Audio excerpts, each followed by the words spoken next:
Hi, everyone. Thanks for joining. We'll get started in just a minute.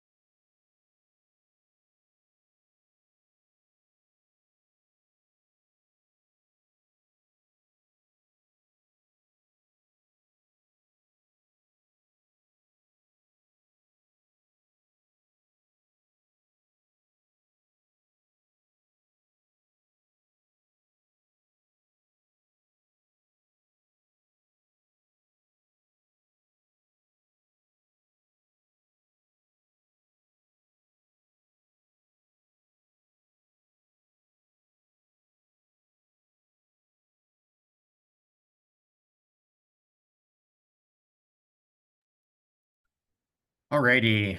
Um, Thanks everyone for joining this month's Washington Healthcare Facilities Community of Practice. My name is Ryan Kronk, and I am with the Water Institute at UNC, and we are the Secretariat for the Washington Healthcare Facilities Community of Practice, along with my colleague Darcy Anderson. And thanks for joining this month's webinar. We have a really exciting webinar that spans or expands our group beyond WASH to focus on energy. We have colleagues who will be presenting today on bridging energy gaps in healthcare facilities. And before I introduce them, just some quick updates. We are in the midst of planning our upcoming community of practice sessions. We're pivoting. I think this last year we did about 7 or 8 sessions over the course of the year. We're actually going to pivot more towards a monthly schedule. And we're really excited about that to have more content for the upcoming year. We are also always interested in ideas. This energy session was actually bubbled up from interest amongst the community. So please feel free to email me if you have ideas for other sessions. Some quick announcements. If you have a feature product that you'd like featured in the Community of Practice newsletter, please feel free to email us, either me or Darcy. The newsletter, as you all have seen from that WHO sends out, can feature highlight a specific product, success story, or learning from members. People really like reading stories of successes and new products that are going on. So please send your ideas over to me and or Darcy. I also want to remind everyone that we do record these sessions and post them on our YouTube channel. I'll drop that link in the chat later. You can sign in and view all of the sessions that have been done over the past 3 years, and this one will be added. I know we had many folks that weren't able to join today that were emailing me asking about where they can watch it. And so the YouTube channel is the place to go. So just a reminder of that. And so our agenda for today, we have 4 presenters. We're going to learn more about energy and healthcare facilities and some ongoing project work, a large collaboration that we'll hear a bit about, and some ongoing work in the DRC. We'll learn a little bit more about some energy solutions and then hear about next steps and future directions of the work. As a reminder, please feel free to post your questions in the chat during the presentations. We're going to go through presentations continuously, and we'll answer questions at the end with the panelists. They'll all be available to answer your questions. So please drop your questions in the chat. And then when we get to the Q&A session, feel free to raise your hand and you can unmute and ask your question if you'd prefer that way. So with that, I will do a very quick introduction of our speakers. We'll have first Ryan McCord. She's a doctoral candidate in environmental economics at Duke University, and she specializes in conducting impact evaluations of energy access interventions, which includes electrification of healthcare facilities. We also have Sam Miles. He's a recent grad from the Renewable and Appropriate Energy Lab at the University of California, Berkeley, and he's a current postdoc at Johns Hopkins University, and he's focused on power systems in sub-Saharan Africa. We'll hear from Leila Kwong. She's an assistant professor of environmental health sciences also at University of California, Berkeley, and her research focuses on environmental health interventions in low-income countries. And we'll also hear from Jody Wu. She's the CEO of Off Grid Box, which is a social enterprise that provides containerized solar power and other benefits to communities across 16 countries. So with that, I will stop sharing and turn it over to Ryan. feel free to take it away. Great, thanks. Let me just hit my. All right, just confirming my screen sharing is working. You can see it. Thank you. Okay, great. All right, I'll jump right in then. So thanks so much, Ryan. I am also Ryan, as he just mentioned, and I'm going to kick off our group's presentation today on bridging energy gaps in healthcare facilities. So I will not. All right, I think we're working. Okay. Ryan just did the overview of our presentation, so we won't really spend that much time on this, but really our goal today is to talk a little bit more about the role of energy in healthcare facilities, but then to talk about the sort of data challenges within that space, right? So where are data available versus where they are not? How do we think about what it means to have energy and electricity access in healthcare facilities, and what are the sort of dimensions we need to be considering? And then Sam will take it over from there and talk about some work that he really has led in the DRC to try to fill some of these measurement gaps, something that we can think about scaling to other places in the future. We've worked really closely with Jody and her team at Off-Grid Box. And so you'll hear a little bit about their version of a solution. And then Layla will just finish us out with the future directions of our research. So I'll start with a figure just to ground us in what we mean when we're talking about energy access in healthcare facilities. This comes from a forthcoming piece that hopefully will come out later this year in the Lancet that our group has put together. I think the link is in the chat, that talks about sort of how electricity enables health outcomes. And we're going to keep grounding our work as much as we can in health outcomes, because that's sort of what we care about at the end of the day, is how we can use electricity access to improve health services and eventually the outcomes of patients.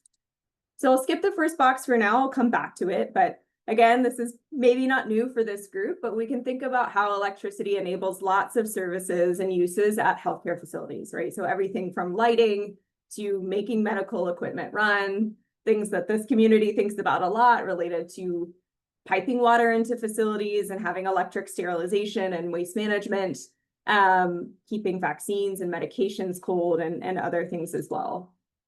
Taking that a step further, we go into the energy services, right? So when the lights are on longer, the facility can have more operational hours. Patients get better treatment and more accurate diagnoses. And you can think again about how each of these uses translates into a service that then benefits the patients and also the staff, right? So patients are having sort of more access to services, more accurate treatments. Staff, we know, are happier with their jobs, and they're better able to do them and better able to serve their patients. And that can translate into improved morbidity and mortality outcomes for patients.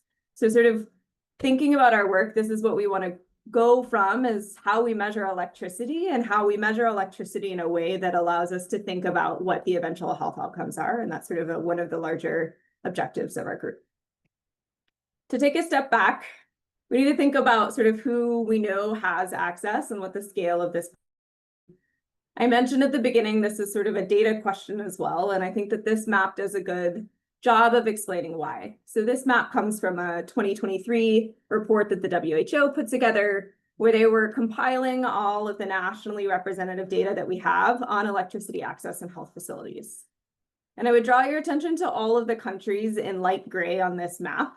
All of those countries that are in light gray are countries for which we do not have even one singular nationally representative estimate of the percent of health facilities with access to electricity, right? So there's a huge data gap in this space and what we actually know about what's happening in terms of energy access.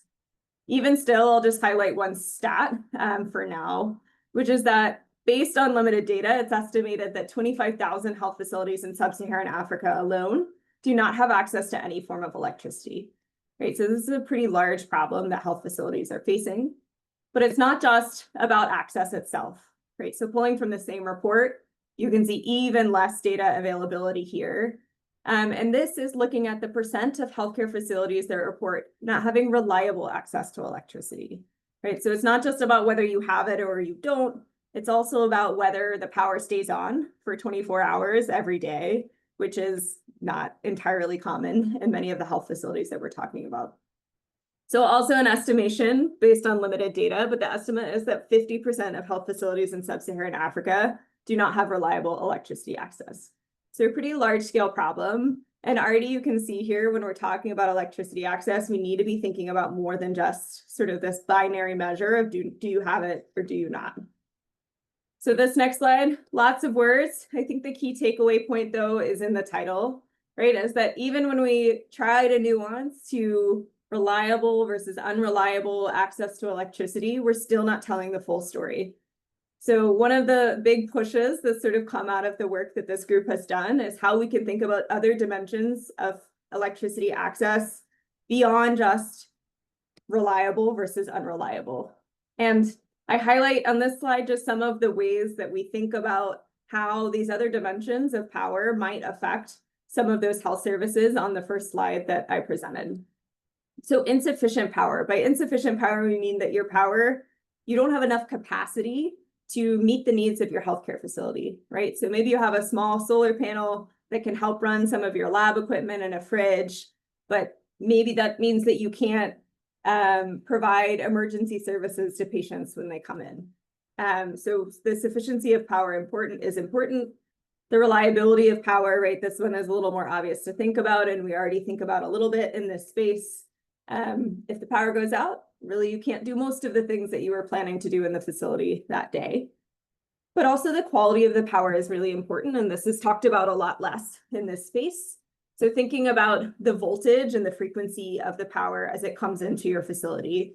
So when you have low voltage, you maybe are going to have different problems than when you have over voltage. Low voltage can cause your equipment to underperform. It can look in some ways like an outage when it's really severe. So maybe only low draw devices like light bulbs will actually work when you have low voltage.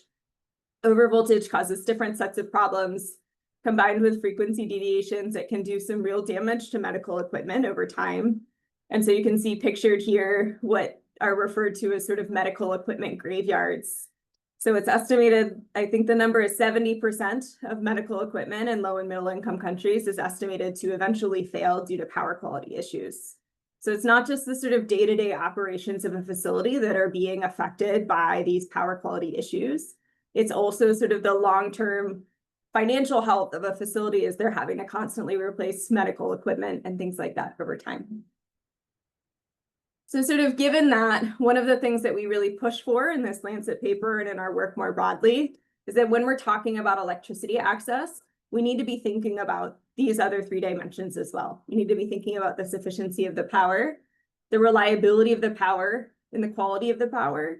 And when we are collecting data on electricity access at health facilities, it needs to be measuring each of these three pieces.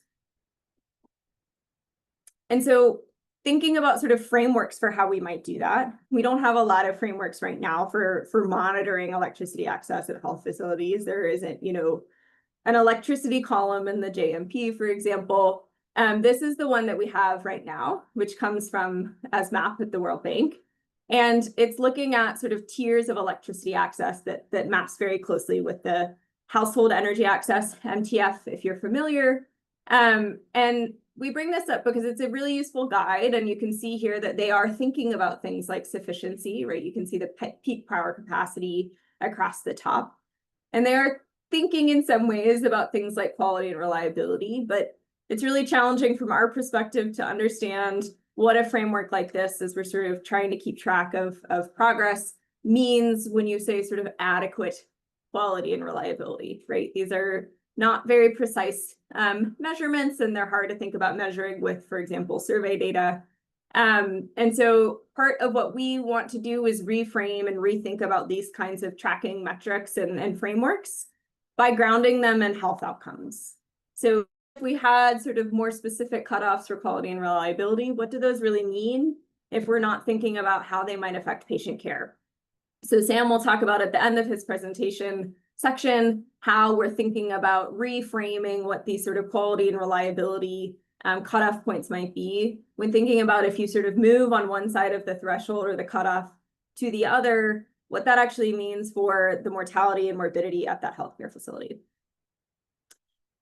Just finishing out here, I will show you sort of a summary figure again from that Lancet piece that shows sort of how we are starting to think about what a kind of set of indicators and tracking metrics might be for health facility electrification.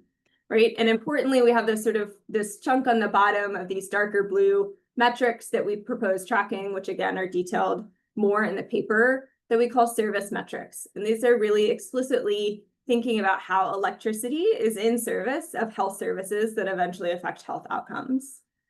Today, we'll talk more about these system metrics, which map more closely to the what I just showed from the MTF, right? So this is tracking things like electricity quality and reliability, but we'll talk about how we've actually sort of implemented some tools and some monitoring systems in the DRC that allow us to track quality and reliability in detail over time. So I will pass it off to Sam from there. And Sam, please just let me know when I need to go to the next slide. Great. Thank you, Ryan. And just wanted to just shout out how incredible it's been to be able to collaborate cross campus in this way at an early stage. So Ryan did a great job kind of laying out the challenge here around the data collection problem and the sort of the frequency of the surveys that are deployed and their coverage. So what we wanted to do was sort of take a different approach and wanted to go to the place where the challenge is the greatest. So the Democratic Republic of the Congo, a country of around 100 million people in Central Africa. And just to make things easy, we decided to choose North Kivu, which is in eastern DRC, which you may have heard in the news, is undergoing essentially an occupation by armed groups over the past couple of months. So a challenging geography, but what we did was we were able to, with our partners on the ground, work with the health department to interrogate them and say, well, how much of a challenge is energy for you? And they said it's a serious challenge, but we don't know it deeply. And we said, would you like to partner? And they partnered with us. So what we did was we selected 25 health facilities across the province, which you can see on this map to the right. And the blue, the darker blue represents population. So you can see that we got facilities across the principal population axis between Goma, the capital, and the bottom of that graph, all the way up to Beni and Butembo in the north, with some outliers and some remote spaces. So that's the sort of selection of facilities that we put together with the health department to see if we could dig into this question of reliability and quality. So next slide, please. So how do we do better than a single survey? We use technology. And this is a company called Nline that manufactures these power sensors, these Internet of Things outlet level plugs that have eSIM inside and an integrated battery. You plug them in, you configure them with a tablet, and they start sending data at 2-minute intervals to the cloud. You can review them with 5-minute latency, so you can sort of get some real-time visibility on what's happening with the power at these facilities. And so 2 per facility. It gives you a good sense of when there's a true outage happening at the facility, as opposed to, for example, someone unplugging it on accident. So when they both go off at the same exact time, you say, well, that's an outage. And so from there, you can start to really quantify things in a way that's a little bit more, or rather a lot more granular than what we previously, than what Ryan kind of showed is the standard. So next slide, please. So this is a week across 6 facilities, just to give you a sense of what that live visibility looks like. On the left, you can see what good power looks like. When we talk about adequate, that gives you a sense of what good would look like. So those green bands, those horizontal bands, are the plus or minus 10% range off of nominal 230 volts in the DRC. And so the top one, you can see it's a generator. And the middle one, you can see solar, an inverter-based solution, kind of rock solid, stable at the middle. And then at the bottom, another solar plant, a metro grid. And on the right, you can see what bad looks like. And that should kind of jump out at you. It's spotty, there's gaps, the voltage is over the range in the top ones and under the range in the bottom, so you can really get a sense of what over voltage and under voltage looks like, as well as what insufficient power looks like, just in a snapshot. This is a live visibility. This is 1 week. This is what it looks like when we're literally tracking them one by one. Next slide, please. So how do we kind of make sense of everything? This is the 25 facilities. Each column represents 1 facility aggregated over 2 years. So not that weak visibility, but rather aggregated. And what we've done is kind of rank them from worst to last in terms of uptime. Uptime being a function of outage incidence and outage duration. So basically you can think of, uptime fairly intuitive to understand. On the left, you can see the worst facility had an uptime around 34%. So a third of the time out of 24 hours, it does not have power, or 24 hours or 2 years. It's the same metric. Whereas the best ones actually had pretty much 100% uptime, had very few outages, very low duration. Now, the voltage and the frequency, that's the quality part on the bottom. Voltage was basically the percentage of time that the voltage was within plus or minus 10% off of nominal range, 230. And on the bottom, we used frequency we used plus or minus 5%. And there's some controversy on what's the appropriate threshold for frequency. There just isn't that much data out there. We used 5%. Others have used 10%. Of course, in the West, it's closer to 1% or even 0.1% for our kind of macro grids. But where it's red, you can see where you have worse power quality, and you can start to aggregate things and sort of lay them out in a much more granular way. Next slide, please. So just jumping back to that current definition. Now, if we assume 1 cut per week and a 2-hour outage, aligning with that WHO SMAP definition of did you have a power outage of 2 hours or more in the last week? And if not, then you're considered reliable. It slices down in the middle right there between CSR4 and HGR4. Those are anonymized names for the health facilities. And what that equates to is essentially 98.8% uptime. So it slices right down the middle, and that really gives us a sense of, well, could we slice this up into different ways? Maybe get 1, 2, 3, 4, 5, as opposed to just reliable or unreliable, because as you can imagine, the difference between those two facilities on either of that line, it's not like one of them is having great outcomes and one of them is having bad outcomes simply because they're over this arbitrary line. Now, the challenge with this, and I think we can go to the next slide, is that it's health agnostic. So it's very interesting and useful to be able to categorize things in a more quantitative way. But again, we're not interested in electricity for electricity's sake. We're interested in it for the impact that it has on health outcomes. So it could have just stopped here and the story could just, pass the baton to the next research initiative. But thanks to some of the amazing collaborations that we were able to build amongst this team and on the ground in the DRC, I think we can go to the next slide. We realized that we could actually just use this data as a platform, as a baseline for understanding the mortality question or the health outcomes question. And how do we do that? Well, we have access to the survey, the sensor data that we have as that first layer. The second layer is remote surveys, where we can essentially, with the health department's help, reach out to the different facilities and start to interview them, collect quantitative data in a way that's a little bit superior to what exists, a little bit more granular. And then lastly, simply access their health data through the DHIS2 platform, which they have graciously made and kind of amazingly made available to us to sort of really dig into this correlation between electricity and health or lack thereof, and in terms of these different components of outage duration, uptime, voltage, and frequency, and then see if we can just pair them with the different health outcomes that you might expect would be more or less affected by electricity issues. And I think that's my last slide. So if we can go to the next one, I will do one more slide, in fact. And so this just gives us a snapshot of what the DHIS2 platform looks like. In French, it's called the Système National d'Information Sanitaire, or SNIS. And what we're really excited about is that this allows us to actually not only do the pairing between the electricity and the health, but actually establish some kind of baselines in terms of mortality rates and patient counts so that we can really understand how these things are changing over time, not just as a function of power, but maybe by factoring in other things that are also happening in this extremely complicated, complex geography with the world's longest running conflict, or rather UN conflict presence. So this is actually the tee up for some future work that is less backwards looking and a little bit forwards looking. So I think this is my last slide, so I can start to pass it off to Jody Wu. So Jody, over to you. Thanks so much, Sam. So a little bit about Off-Grid Box. We're really proud to be a part of this consortium, which is us as a private company, but working with critical partners like you see in this bottom left corner, RCHA. So a lot of this research has been enabled due to local NGOs on the ground who are focused and aligned in our goals. So they help us manage a lot of the government relations to ensure that we can keep this relationship even when we are in other countries. So a little bit about me. My name's Jody Wu. I'm actually based out of Kigali, Rwanda, but throughout East Africa for the past 15 years.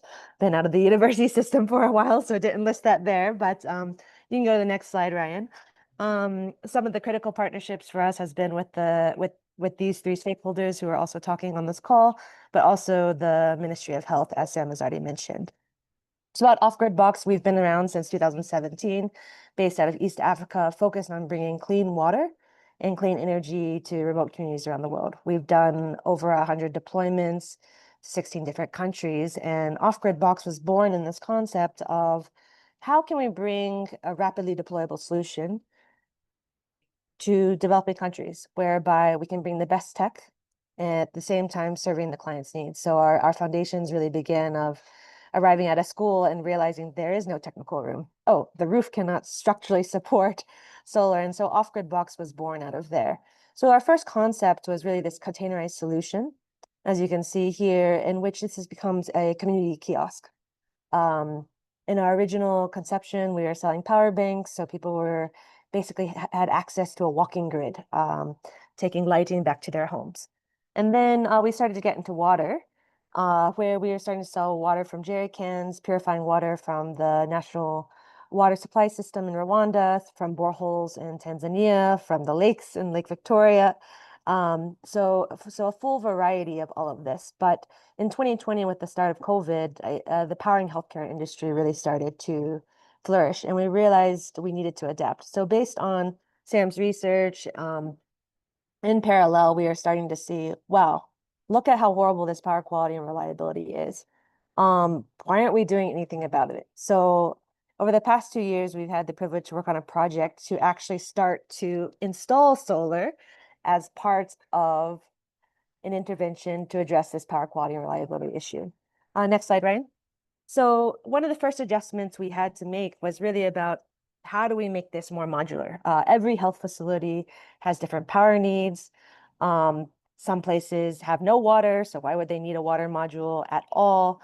So we went from having this containerized solution to an energy module, which we call our Flex, and a water module, which we call our Kiara, which we can talk about at another time. But for this Flex, the flexibility that we have is that we can put this as one system, powering a critical one department, or what we call our critical circuits, or we can put them on series and have a larger system put them in parallel in terms of having a larger system to power all the system, to power the entire facility.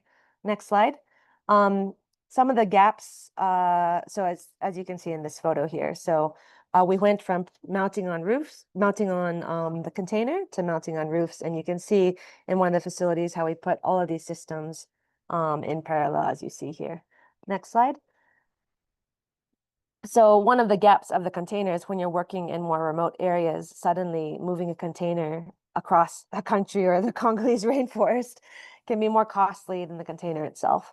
So some of the adaptations that we had to make was, yeah, we have to fly these panels and their inverters and their batteries from city to city. The other aspect was, yes, we are installing in health facilities where there is no road. We have to physically carry these ourselves to these facilities. Next slide. So as I mentioned before, the Flex is a relatively small unit. I think most healthcare estimates are, oh, you need 5 kVA system, 10 kVA system, 100 kVA system.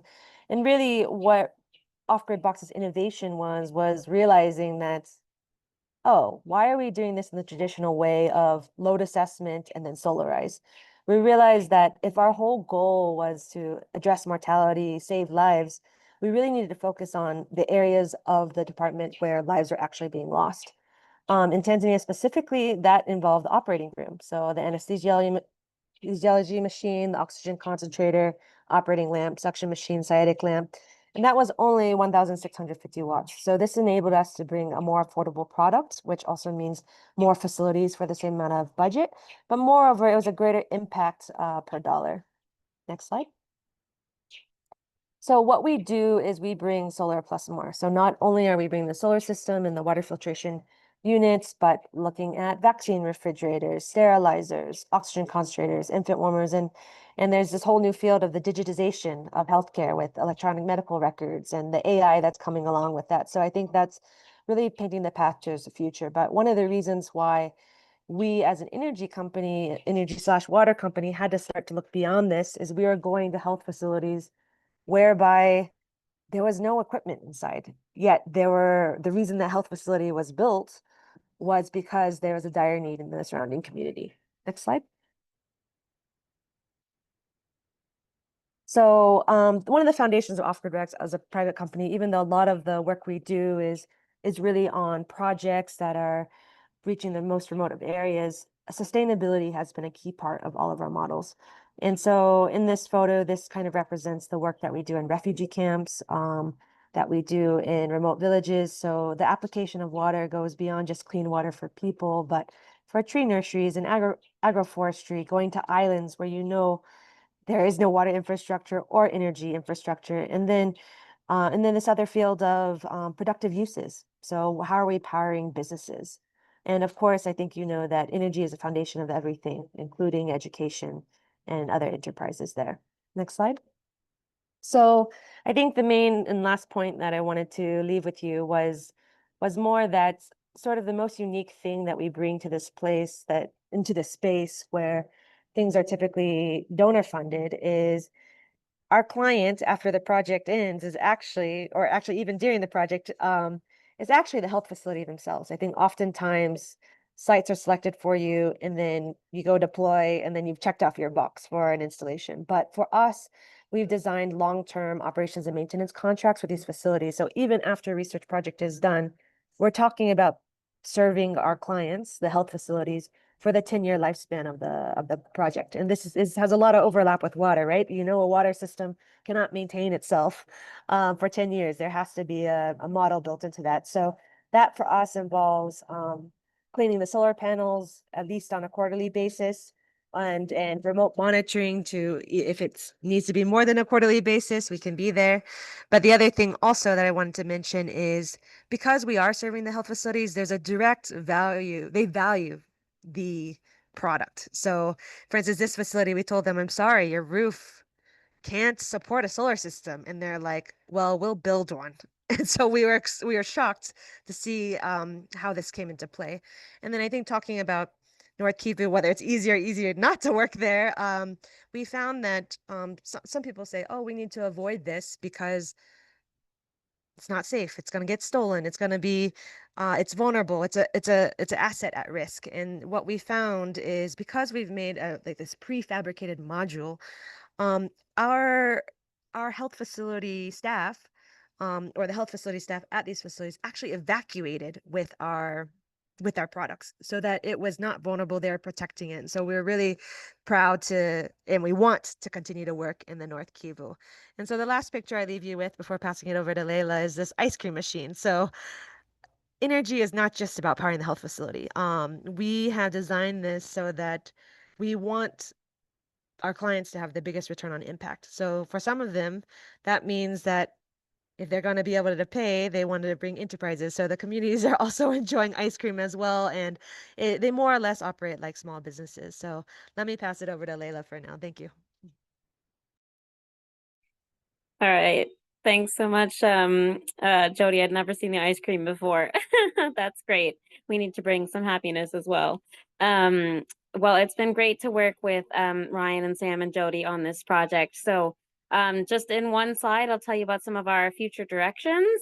Ryan, you can figure out when to click here. All right, so we're going to stay in the Congo and bring all these parts together, right? So we have some information about the power quality, right? So now we can, we're deploying a large scale survey across 3 different provinces, and we're asking them questions to better understand their power reliability, not just, has it been off for more than 2 hours last week or not, but a bit more nuance.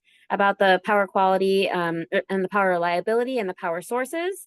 And from there, we'll rank them and go to the worst facilities, right? And say, can we use this off-grid box solution to improve their power, right?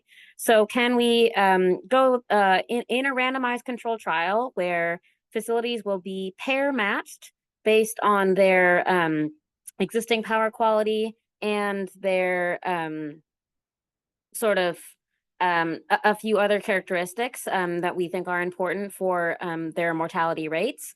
We'll pair match them, and then to the randomized intervention group, we'll deploy this off-grid box solution in addition to some equipment that could be an oxygen concentrator. It could involve an ultrafiltration machine or a reverse osmosis machine to help us accomplish the goals, right? So making that energy useful.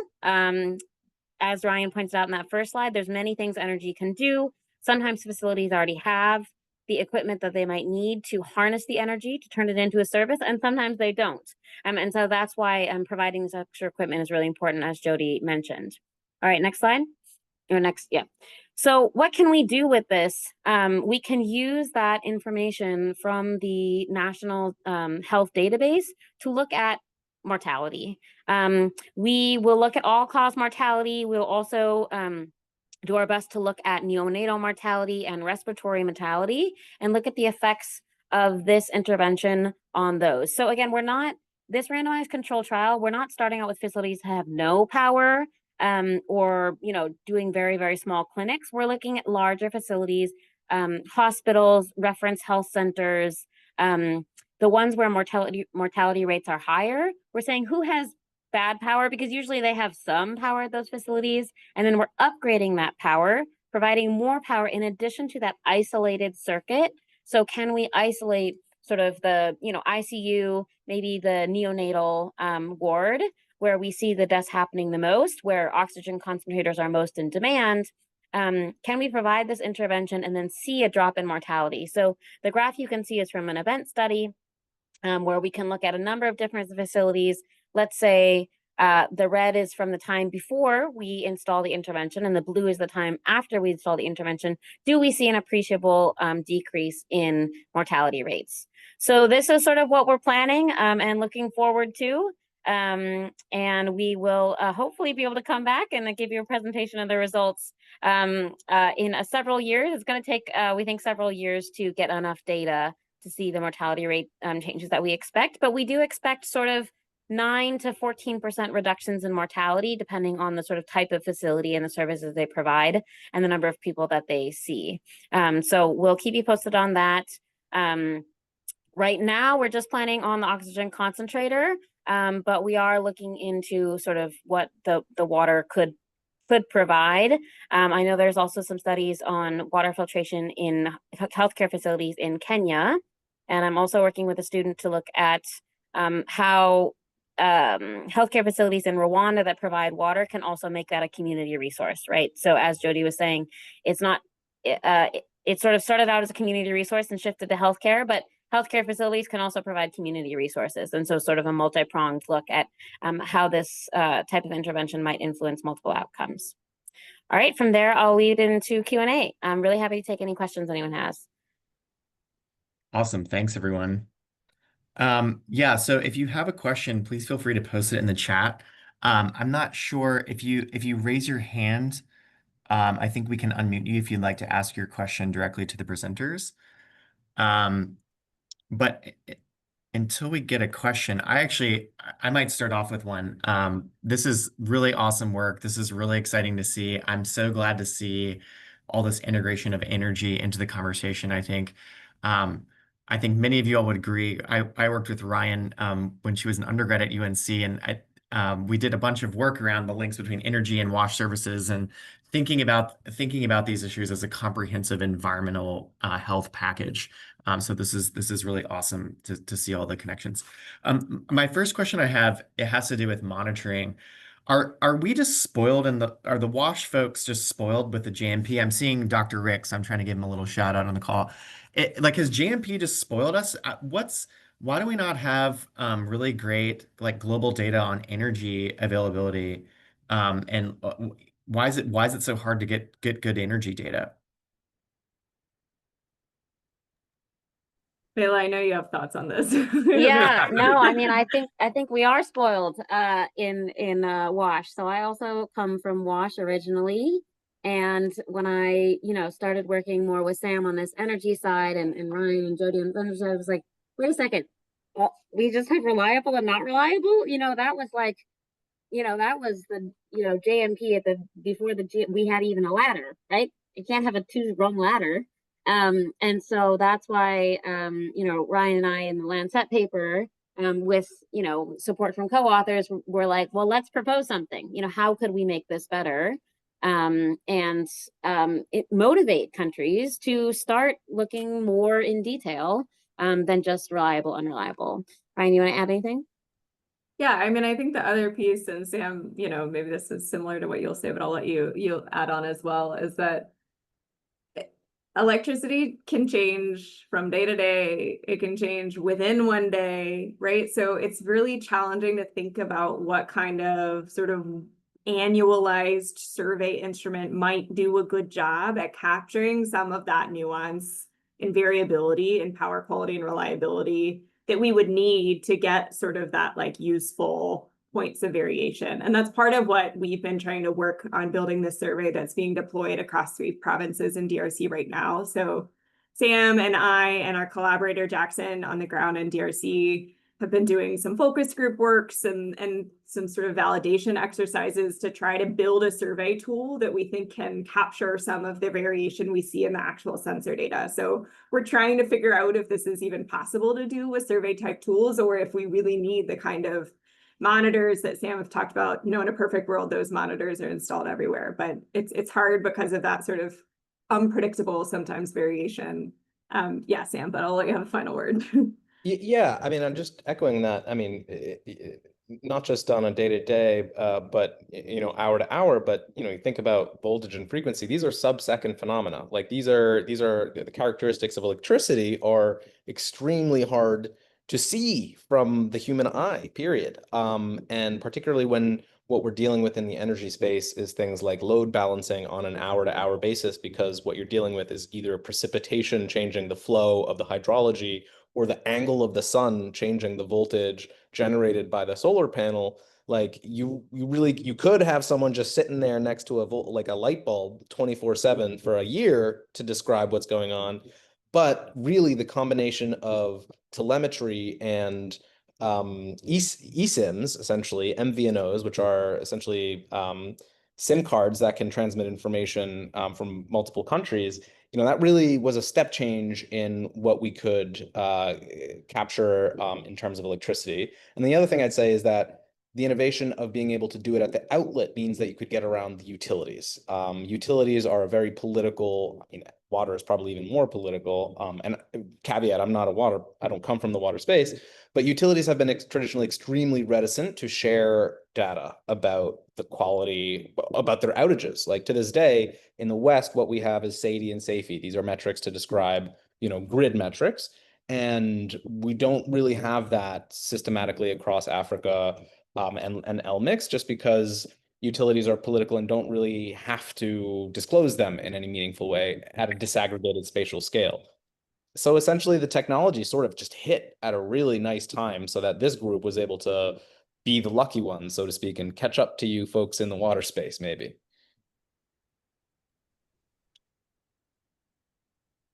Awesome. So, Sorry, was that a question? Okay. I have another one if no one else has any. I'd love to come back to this issue of, I mean, this is a broader issue in sort of development sectors. Um, how do we get different sectors to work together on these issues, right? I think in the HCF space, when the WASH folks sort of entered in, there was already a lot of stuff going on in IPC and surgery and maternal child health, and then you add in WASH and you add in energy, and sort of everyone's kind of doing their own thing. How do we better integrate energy access sort of into this conversation around WASH or environmental health or a functional healthcare environment? Any sort of thoughts on how we kind of get folks talking together and kind of getting health sector ownership of this issue rather than trying to pass the buck to some other actor? I think that when I first started talking to Sam, he's an energy guy. And I was like, that's really interesting, but like, what's the outcome you have that are gonna make the health people pay attention? And so that's why we started working together, right? Because we need to bridge the exposure, right? Energy, quality, reliability of electricity, and the outcome, which is health, to make it more obvious that these need to come together. And I think it's also, we were at a conference earlier this year in Kenya, sort of entirely focused on electrification of healthcare facilities. I think even maybe starts at sort of the education of a doctor, right? A doctor learns this is how you save a patient. You use XYZ treatment, you hook them up to an oxygen machine, but they don't necessarily see themselves as advocates of, oh, our electricity is not working, so our oxygen's not working, right? They don't necessarily see that as like sort of part of their problem or something they can do about it.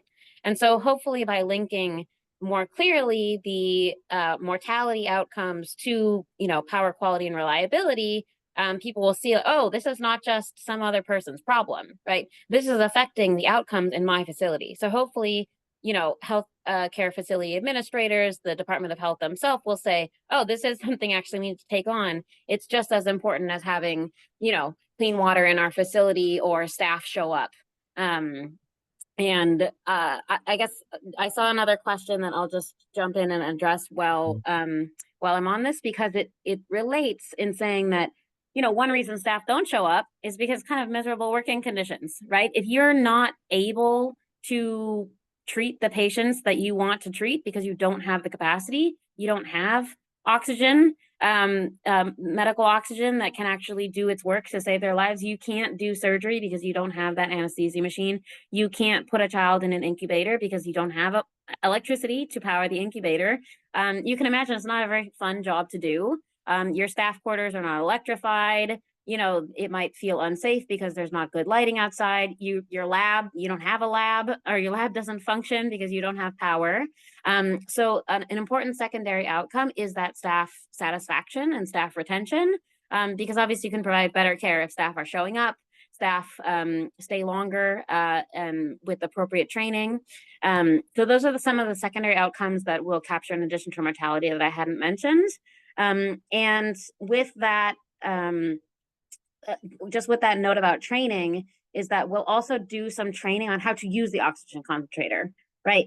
So some facilities have an oxygen concentrator. Maybe people are trained, maybe people didn't get training, maybe people got trained a long time ago. We can do some retraining on oxygen concentrators and appropriate use. So we'll be delivering a pulse oximeter in addition to the concentrator so that people can actually better diagnose, oh, do you need oxygen or not?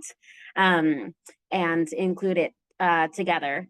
So hopefully, this upcoming study will help bridge that gap of people not feeling like energy is within their healthcare space, or that it's someone else's problem that they need to do and need to take care of, and more take it on as ownership of like, oh, just like having a shortage of medicine, just like having a shortage of oxygen, having a shortage of electricity is also something that I need to be concerned about, and something I need to, raise my voice about, saying that we need to improve this for the care of our patients. Anyone else want to add anything? Yeah, I would just add one thing to sort of highlight this point Layla is talking about, that at least in this sort of energy and health facility space, people aren't thinking about health that much. At that conference you mentioned back in February, one of our other colleagues stood up at the sort of opening session, and there's hundreds of people in the room, and asked all of the medical doctors in the room to raise their hand. And I believe one medical doctor was in this room, right, for a conference on electrifying healthcare facilities, because again, this is really not like connected to the health outcomes. And I think in large part it's because we don't actually know exactly, sort of at a quantified level, like what the health impacts of not having quality and reliable power are. And that's sort of what our group has been pushing. I was co-leading an MEL session later in that conference, and there was a lot of conversation about how we track how well the power is doing, and sort of how we can use all these cool new digital technologies. And I believe our group was the only one that was like, what about the health data, right? Like, what is this all for? And so I think that's part of our challenge. I think in the wash sector, there's a little bit of an advantage. Maybe there's lots to unpack still, but like, we know it's really bad for your health when you have contaminated water at your facilities. We know when high touch surfaces are contaminated, that's bad for health outcomes. But in the sort of energy world, like that hasn't been demonstrated yet. And so that's really what we're trying to do to hopefully get these worlds to talk to each other a little bit better. Awesome. I've got another question I'll ask real quick. So this community has a mix of folks in research, practice, policy. And so I want to ask a question that's maybe geared more towards the field folks and the folks that are trying to improve actual conditions on the ground.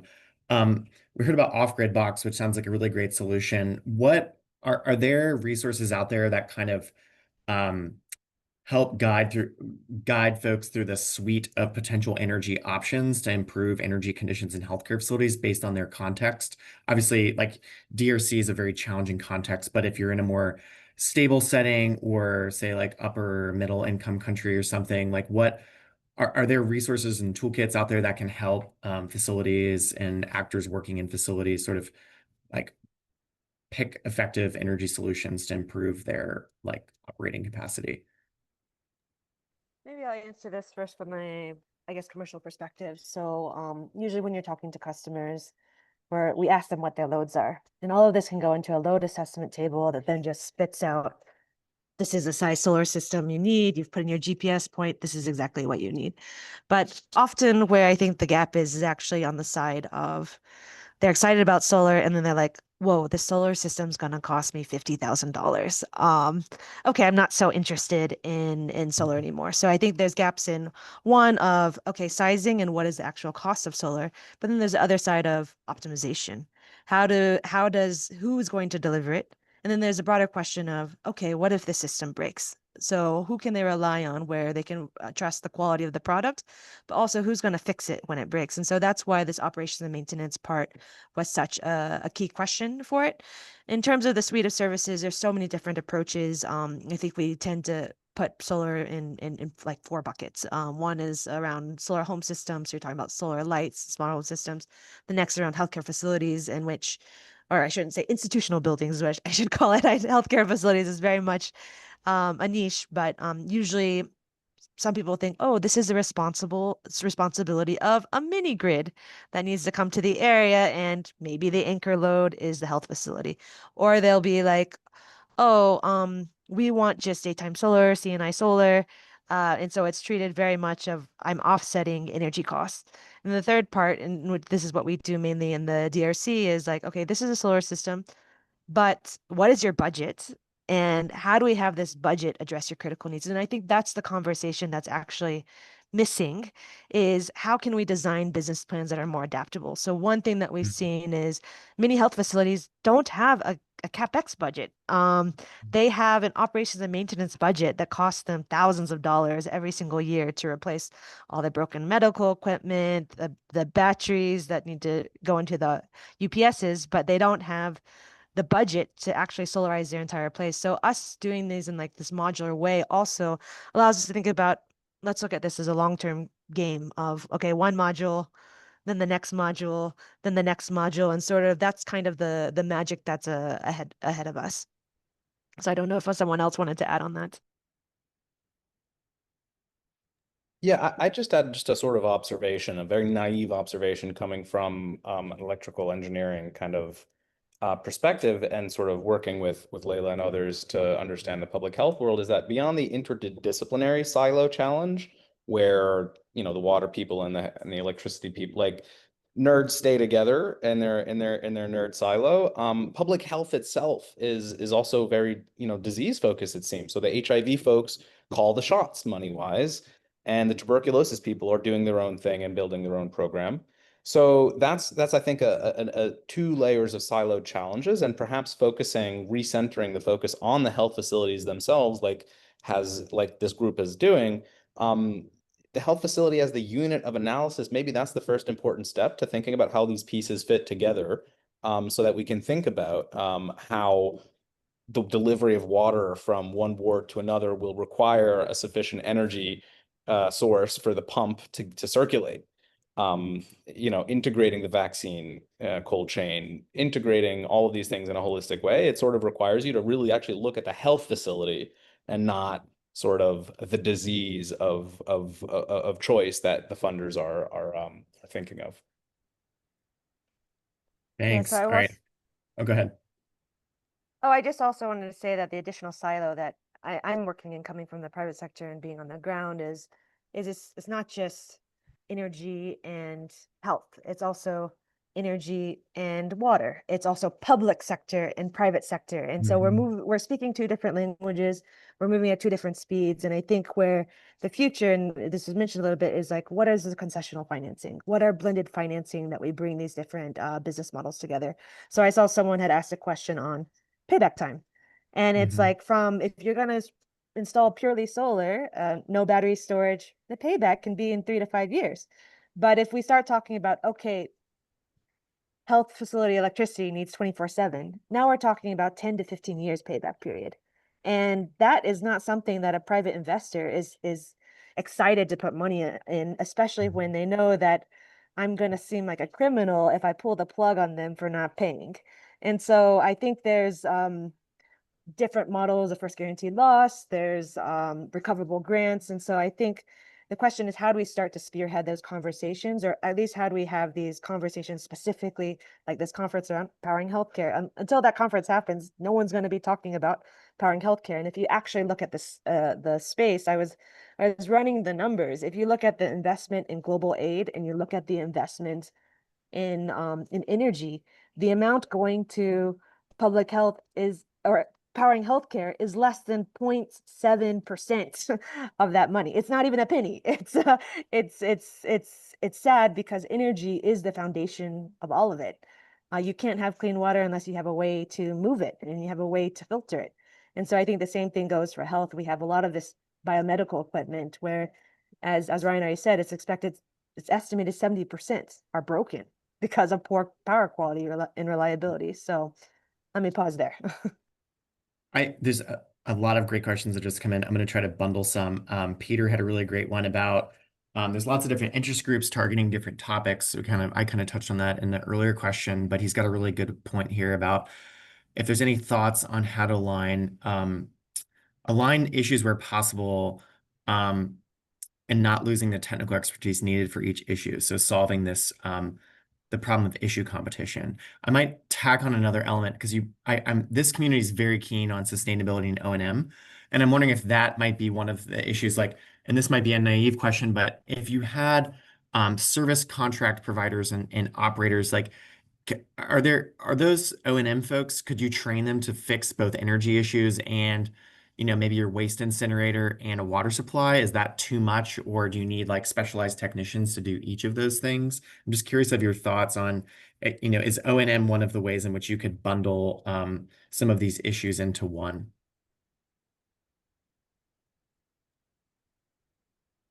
I don't want to talk too much. So I'm a mechanical engineer by background. Came out of MIT, and that was actually one of the first things that we've been studying is, what is the appropriate technology? I think one of the things we hope to do in our next study is its operations of maintenance of not just the oxygen machine, but also the solar system. But some of the challenges that has been faced, like Sam published a paper, there's over 29 different types or brands of oxygen concentrators. So when you think about the spares that are needed for the interoperability, there's a whole problem in the industry itself. The other aspect of it is there's dozens of different devices. So how do you start to get the right expertise? A refrigerator is very different from fixing an oxygen concentrator. I think pretty much, I guess when I look at the field, a lot of people look at it as, okay, I'm a technician. So technicians, you know how to fix one thing, you fix anything, like kind of like I'm an engineer. I can think like other engineers. But I think what's really important is like, what is that centralized point of contact for that specific biomedical equipment, and what kind of support and advice and guidance can be provided on it. But maybe I wanted to invite Sam to talk a little bit more about that in terms of what he's seen on it, because there are organizations whose main job is to just support biomedical equipment maintenance. Can I also just jump in really quickly? I think just to directly answer your question also, Ryan, I think we think there is opportunity for sort of collaboration and O&M work that also works for WASH and for water in particular, right? Like you could think of the off-grid box system that trains people and also gets facilities to actually invest in the O&M themselves, right? Like they're paying each month.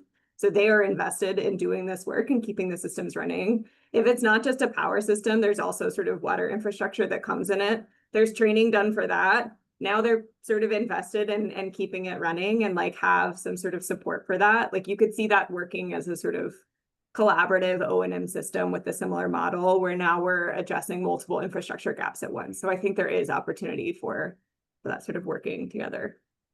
Awesome. All right, so we're at time. Thanks to all our presenters. And we'll have to invite you back. We're planning a sustainability and O&M webinar in the future. So maybe we'll have a panel discussion and bring in energy folks with waste management folks and water folks. So thanks, everyone. We look forward to seeing you all at the next webinar. And thanks again to our presenters. Have a great rest of your day. See you soon. Bye. Thank you all. Thanks. Bye. Thank you.